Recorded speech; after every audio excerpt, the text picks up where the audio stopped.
So the Ashtavakra continues. He says, "You are the only pure experiencer. With this certitude, burn the forest of ignorance and be griefless and happy." Yeah, you are the only pure experiencer. The words he used, Eko, Vishuddha, and Bodhswarup. Yeah, you are the only pure experiencer. Now, this is probably one of the key message or one of the fundamental knowledge on which the Ashtavakra talks, on which the Advaita Vedanta is talking. Uh, the essence of Advaita Vedanta, that there is no two beings, there is only one living entity, right? Advaita. So he's pointing out there, he's saying you are the only pure and experiencer. Again, he's pointing out to three different qualities of the consciousness. Yeah, you're the only pure experiencer. So on the more superficial level, it looks like there are multiple entities, right? It looks like there is an animal, it looks like there is a human being, it looks like there's a difference between two different human beings and all these things. There's the differences, right? There's a multitude of different entities. It appears like that on the more in the more superficial level. At least on the level of the body, there's clearly two different entities, right? Animal is animal, human is human. Between two humans, this is you, this is me, and all these things, right?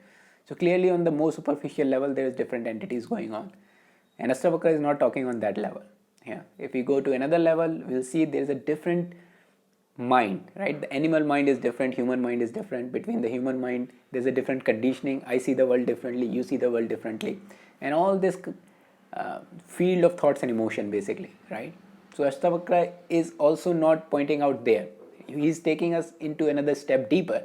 He's pointing out to this quality of experiencing, the thought, experiencing the emotion, experiencing the bodily sensation, right?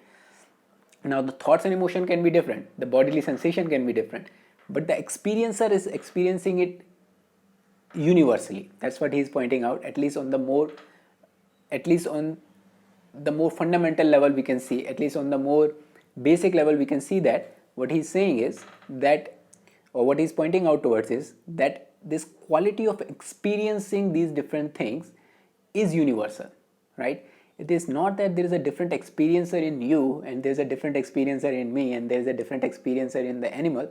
The experiencer is exactly same. The thoughts and emotions are different and the bodily sensation are different, but this quality of experiencing, this consciousness is exactly same. It is not these two or three different consciousness going on in a two or three different bodies, right? This is what he's pointing out first. Like, look at this, and the challenge is, this is not how we experience things, right? We have this sense of individuality, right? We have this very clear, strong sense of I am this, you are that, right? And this is because our awareness is more superficial, right? We are identifying with something which is more superficial, so it looks like that. We are identifying with the ego, right? So in that case, it looks like, yeah, of course, there's a different people and I need to be happy, so I can, how can I be happy using all the different entities and whatever. This is what our understanding is, and the Ashtavakra is saying if you are more subtle, you will see this, right? This quality of experiencing is exactly same as if it is space, right? The space is exactly same. You can never say this is this space, this is that space, and something like that. The space is universal, right? Now, for some reason, you can say space behind the room is my space and space outside the room is universal space and all that thing. But that is just ignorance, right? If you see, any reasonable person can say space is just a space and it is universal in that sense, right? The same way he is pointing out here, the consciousness is exactly consciousness.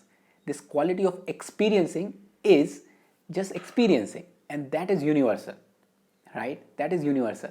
And from there it starts, from there this sense of separation start to dissolve, and from there the compassion start to begin, right? When you see that you and other person is exactly same on more deeper level, right?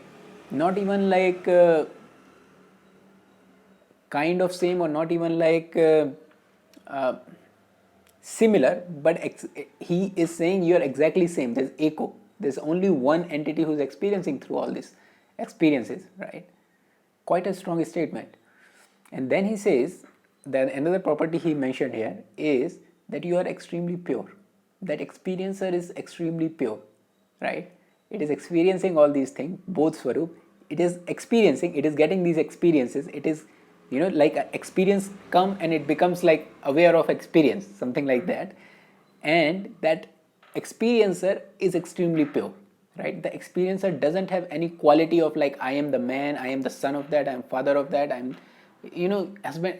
It doesn't have these qualities. The experience are exactly pure, right? It doesn't have any desire. It's completely pure, vishuddha. That's what he is pointing out here, that the experiencer is universal and the experiencer is extremely pure.